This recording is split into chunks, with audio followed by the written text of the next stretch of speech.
कांग्रेस नेता अयोध्या रेड्डी ने कहा, यादाद्री भुवनागिरी जिले के तुर्कपल्ली मंडल हेडक्वार्टर क्षेत्र में बिनामी जमीन को लेकर जांच करने की मांग की है। उन्होंने कहा, केटीआर और हरीश राव तेलंगाना के लोगों को गुमराह कर रहे हैं। यादाद्री भुवनागिरी जिले में Turkapalli mandal headquarter survey number revenue survey number 72 में 108 एकड़ के लिए लैंड TSIC लेने के लिए नोटिफिकेशन दिए, गेजिट दिए, मगर 93 एकड़ सिर्फ 93 एकड़ ले लिए। उन्होंने 93 एकड़ में 42 किसानों को चेक दिए और 15 एकड़ छोड़ दिए। ये 15 एकड़ एक MLA के बिनामी के नाम पे थे। ये पूरा विचारण करके ये गोलमाल पे विचारण करके एक्शन लेना बोल के मैं डिमांड कर रहा हूँ। एक और 6 गारंटीज तुक्कुगुड़ा में दे दिए। अपना AICC प्रेसिडेंट खरगे जी, सोनिया जी और बड़े पार्टी लोगों 6 गारंटी का वादा दिए। वो जरूर भी कांग्रेस पार्टी अमल करके दिखा दूंगा।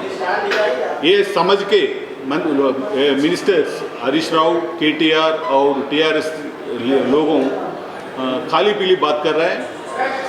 पूरा तेलंगाना जन को, तेलंगाना आवाम को पूरा समझ कर रहा है। कांग्रेस पार्टी का ट्रैक रिकॉर्ड देखते, कांग्रेस पार्टी कोई बोले तो अमल करके दिखाऊंगा। अमल करके लोगों के लिए डेवलपमेंट, तरक्की और संक्षेम वेलफेयर पूरा एक्टिविटीज़ कांग्रेस पार्टी अमल करके दिखाऊंगा। पूरा ये सब चीज़ तेलंगाना लोगों को, तेलंगाना आवाम को समझ करके फोर्थ कमिंग इलेक्शन में जरूर TRS को हराएंगे। Thank you. गांधी भवन में आयोजित कार्यक्रम के दौरान कांग्रेस महिला नेता ने कहा, सत्तारूढ़ पार्टी खेमे कांग्रेस का डर बैठ गया है, इसीलिए बेबुनियाद आरोप लगा रहे हैं, साथ ही गलत बयानबाजी कर रहे हैं। कांग्रेस पार्टी पर तनकीद कर रहे हैं। एक किस्म का उनके दिल और दिमाग पे डर बैठ गया है। एक तो CWC मीटिंग को और तुक्कुगुड़ा की मीटिंग को देखकर।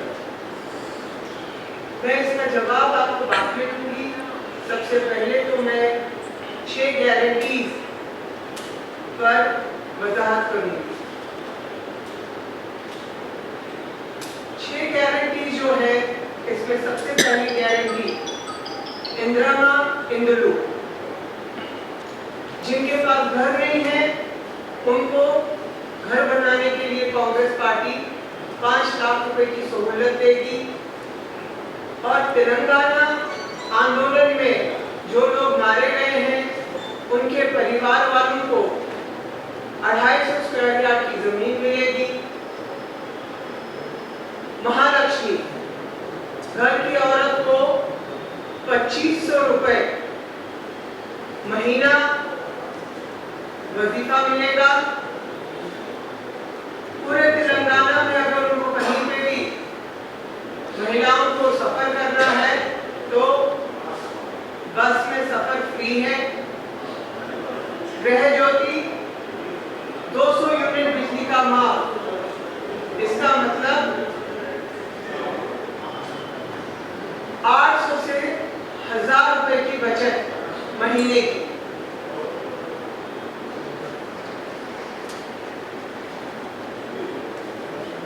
युवा विकासम, कॉलेज के जो बच्चे हैं उनके लिए 5 लाख रुपए की सहूलत। चयनिता बुजुर्गों को, विधवाओं को, हैंडीकैप्स को हर महीने जो है 4000 रुपए दिए जाएंगे। और आरोग्यश्री स्कीम के तहत जो है 10 लाख रुपए दिया जाएगा। रैयतु भरोसा, किसानों को जो है 15,000 रुपए फी मिलेगा और मजदूरों को जो है 12,000 रुपए पर एकड़ हर साल मिलेगा। और सबसे अहम बात, 500 रुपए गैस सिलेंडर, हर महीने 700 से लेकर 800 रुपए तक की बचत, क्योंकि किसी के यहाँ 1200 में गैस सिलेंडर आता है, किसी के यहाँ 1300 में आता है।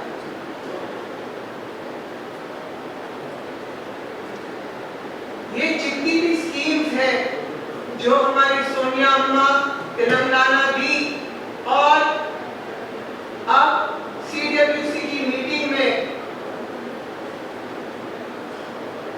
पूरे तेलंगाना की आवाम के लिए ये डिसाइड करे कि 6 गारंटीज क्या देने हैं, और विजया भैरी मीटिंग में ये 6 गारंटीज को अनाउंस करे। इस पे BRS के लीडर जो है तनकीद करें कि मुसलमानों के लिए कुछ भी नहीं बोले, जबकि ये स्कीम किसी भी मजहब के लिए नहीं है।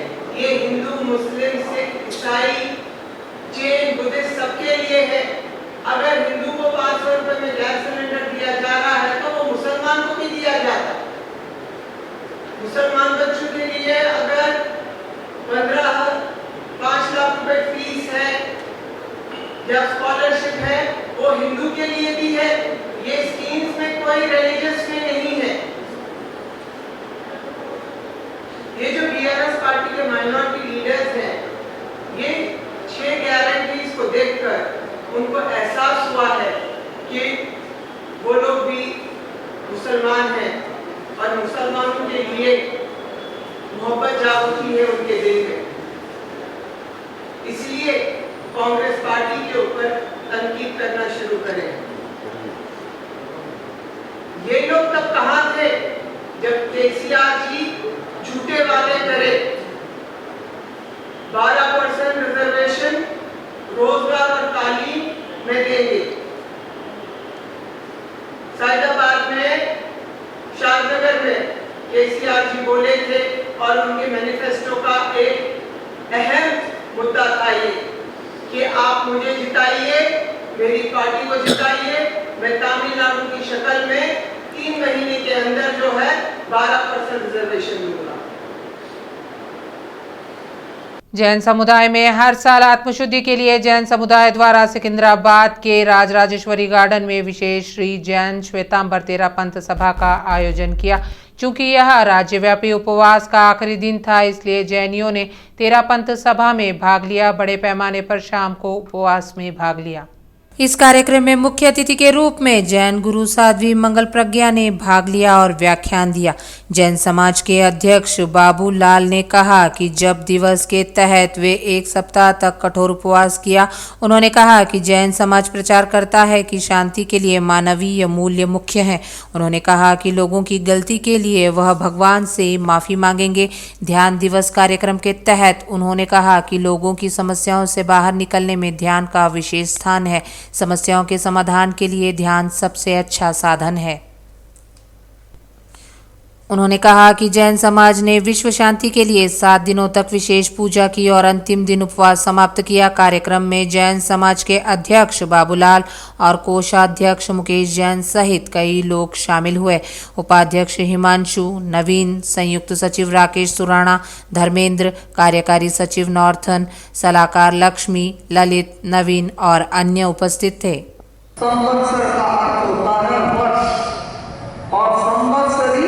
जिसको इंग्लिश में ईयर, 1 से ईयर, जो 1 साल में 1 बार आती है, उसको क्या कहते हैं? संवत्सरी कहते हैं। यद्यपि इसके लोग संवत्सरी नाम तो बहुत कम शुद्ध बोलते हैं। कोई छिमछरी कहते हैं, छिमछरी आ गई है बोलचाल की भाषा में, और कोई छड़ी आ गई। भाषा होती है, भाषा का संस्कार से अपभ्रंशीकरण भी हो जाता है। तो ये संवत्सरी शब्द, तो अब हम इसको संवत्सरी शब्द कहते हैं, किंतु इसका मूल शब्द तो प्रदूषणा है, जो हम नंबर 13 पंथी सभा सिकंदराबाद का अध्यक्ष बाबूलाल वैद बोल रहा हूँ। राजा राजश्री गार्डन में हमारा जैनियों का सबसे बड़ा पर्व है संवत्सरी। संवत्सरी का हमारा ऐसा एक अद्भुत पर्व है जो विश्व में कहीं पर भी ऐसा नहीं होता। कहीं भी किसी भी फेस्टिवल के अंदर आदमी एंजॉय करते हैं, खा के पहन के अलग अलग तरीके से हर तरीके से खुशियाँ मनाते हैं। हमारा जो फेस्टिवल है इसके अंदर हम न कुछ खाते हैं न पहनते हैं। हम बिल्कुल एक अन्न का एक दाना भी नहीं खाते हैं। 24 घंटे तक पूरा फास्टिंग रहता है। किसी को आवश्यकता होती है तो थोड़ा पानी पीता है और कुछ भी नहीं खाते हैं। हम हमारी आत्मा को शुद्धि का एक उपक्रम समझते हैं इसको। आज उपवास करके कल हम सभी लोगों से, चाहे हमारे जान के हो पहचान के हो, सभी से हम क्षमा याचना करेंगे। किसी हमारी साल भर में कोई भी गलती है उसके लिए हम उनसे माफ़ी मांगेंगे। विधानसभाओं में महिलाओं को 33% आरक्षण कोटा देने के उद्देश्य से महिला विधेयक लोकसभा में पेश किया गया।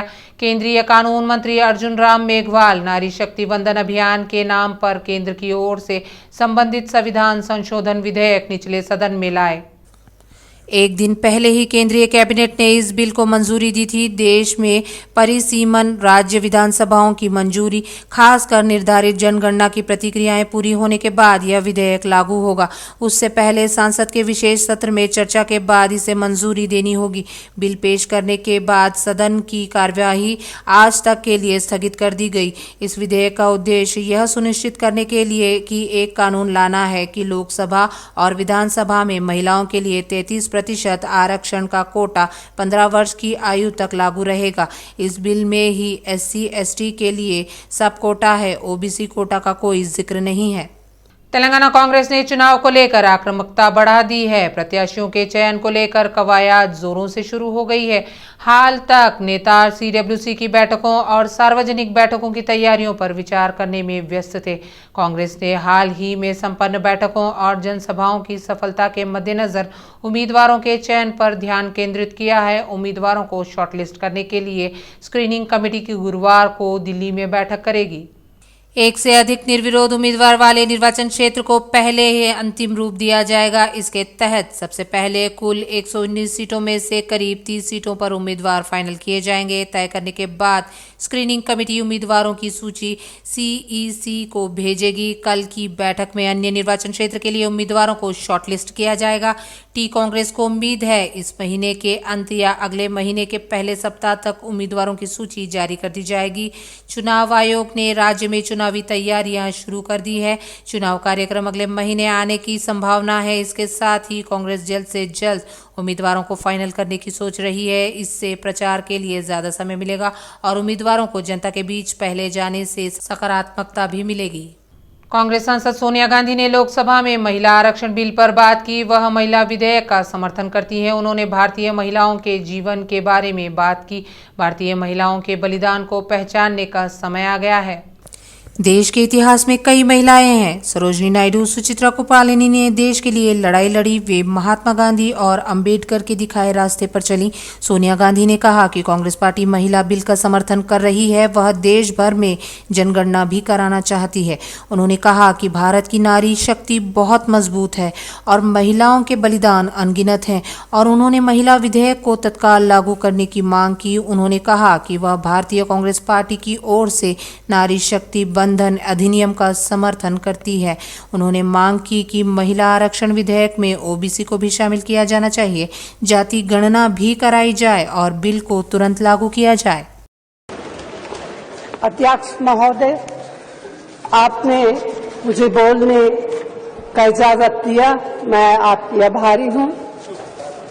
भारतीय राष्ट्रीय कांग्रेस की तरफ मैं नारी शक्ति बंधन अधिनियम 2023 के समर्थन में खड़ी हुई।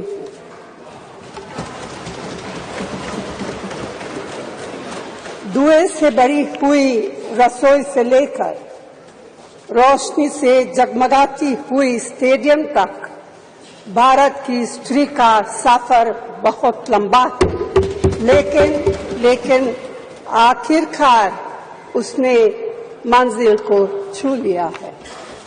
उसने जन्म दिया, उसने परिवार चलाया। उसने पुरुषों के बीच तेज दौड़ लगाई और असीम धीरज के साथ अक्सर खुद को हारते हुए लेकिन आखिरी बाजी में जीतते। अध्यक्ष महोदय, खुद मेरी जिंदगी का यह बहुत मार्मिक क्षण है। पहली दफा स्थानीय निकायों में स्त्री की भागीदारी तय करने वाला संविधान संशोधन मेरे जीवन साथी राजीव गांधी जी ही लाए थे। उन्होंने लाए थे जो राज्यसभा में 7 वोटों से गिर गया था। बाद में प्रधानमंत्री पीवी नरसिम्हा राव जी के नेतृत्व में कांग्रेस सरकार ने ही उसे पारित कराया। आज उसी का नतीजा है कि देश भर में प्रधानमंत्री नरेंद्र मोदी ने पुराने संसद भवन में तेलंगाना के बंटवारे पर टिप्पणी की थी। कांग्रेस सुप्रीमो राहुल गांधी ने उन टिप्पणियों की निंदा की। उन्होंने तेलंगाना के बारे में अपमानजनक बात कहने के लिए प्रधानमंत्री की आलोचना की। इस पर बीजेपी के राष्ट्रीय महासचिव बंडी संजय ने प्रतिक्रिया दी। उन्होंने साफ किया कि कांग्रेस पार्टी ने अपने आप के परदादा के शासनकाल से लेकर अब तक तेलंगाना को धोखा दिया। संजय ने पलटवार करते हुए कहा कि 1400 लोगों की शहादत का कारण कांग्रेस पार्टी है। सैकड़ों लोगों की मौत के लिए आपके परिवार को तेलंगाना के लोगों से कितनी बार माफी मांगनी चाहिए। उन्होंने आक्रोश व्यक्त किया। उन्होंने इस बात पर जोर दिया कि वह अटल बिहारी वाजपेयी ही थे जिन्होंने सबसे पहले 1 वोट 2 राज्य का आह्वान किया था। शहर में ग्रीन मेट्रो लग्जरी एसी बसें चलने जा रही हैं। आज इनका शुभारंभ परिवहन मंत्री पुव्वाड़ा अजय कुमार गच्चीबौली स्टेडियम के पास किया। कुल 50 ग्रीन मेट्रो लग्जरी एसी सेवाओं में से 25 बसें पहली किस्त के रूप में आ रही हैं। अन्य 25 नवंबर में उपलब्ध होंगे। एक बार चार्ज करने पर आप 225 किलोमीटर का सफर तय कर सकते हैं। 3 से 4 घंटों के अंदर 100% फुल चार्जिंग हो जाती है। ये बसें 12 मीटर लंबी और 35 सीटों की क्षमता वाली हैं और हर सीट पर मोबाइल चार्जिंग की सुविधा और रीडिंग लैंप लगाए गए हैं। हर सीट पर पैनिक बटन दिया गया है। 2 सीसी कैमरे लगाए गए हैं। Miyapur airport, JBS airport, Bachupally Waverock, Secunderabad Waverock क्षेत्रों के लिए ग्रीन मेट्रो बसें उपलब्ध होंगी। हाल ही में हैदराबाद के नीलोफर अस्पताल से गायब हुए 6 महीने के बच्चे का पता आखिरकार मिल ही गया। टास्क फोर्स पुलिस ने निजामाबाद में लड़की की पहचान की। हैदराबाद के सलमान फरीदा दंपति गांधीपेट इलाके में एक कृषि क्षेत्र में सुरक्षा गार्ड के रूप में काम कर रहे हैं, जबकि उनके 2 बेटे थे। 4 साल का बड़ा बेटा बीमार पड़ गया। इस महीने की 14 तारीख को अपनी मां और बच्चे के साथ नीलोफर अस्पताल आई। फरीदा ने अपने बड़े बेटे को अस्पताल में भर्ती कराया। 6 साल के फैजल खान को लेकर हॉस्पिटल के वार्ड के बाहर बैठ गई। जब मां दोपहर के भोजन के लिए बाहर आई, 15 मिनट में जब वह लौटी तो बेटा बगल वाली महिला के साथ नहीं दिखा। परेशान होकर फरीदा ने नामपल्ली पुलिस में शिकायत दर्ज कराई। पुलिस ने 4 दिनों से अलग अलग इलाकों में बच्चे के अपहरण की घटना की जांच कर रही है। इसी क्रम में फैजल निजामाबाद में मिला। टास्क फोर्स पुलिस ने दोनों को हिरासत में लिया। दंपति ने पुलिस को बताया उनके पालन पोषण के लिए बच्चे का अपहरण किया। पटानचेरू विधायक गुडेम महिपाल रेड्डी ने निर्वाचन क्षेत्र के मैत्री खेल मैदान में खेल मशाल जलाकर संगारेड्डी जिला स्तरीय 67वें स्कूल गेम्स फेडरेशन प्रतियोगिताओं का औपचारिक उद्घाटन किया। महिपाल रेड्डी के साथ मार्केट कमेटी के अध्यक्ष बैकाडी विजय, संगारेड्डी जिला परिषद के उपाध्यक्ष कुंचला प्रभाकर, एमपीपी सुषमा श्री, जेडीपीटीसी नगर सेवक, सरकारी पीआईटी खिलाड़ी, निर्वाचन क्षेत्र के जनप्रतिनिधियों ने भाग लिया।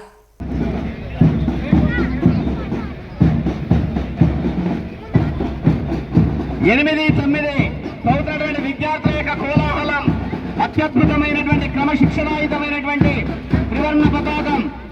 तेलंगाना में शिक्षण पदों के लिए आवेदक प्रक्रिया 20 सितंबर से शुरू होगी। सरकार ने राज्य भर के सरकारी स्कूलों में 5090 रिक्त शिक्षण पदों को भरने के लिए पहले ही एक अधिसूचना जारी कर दी है।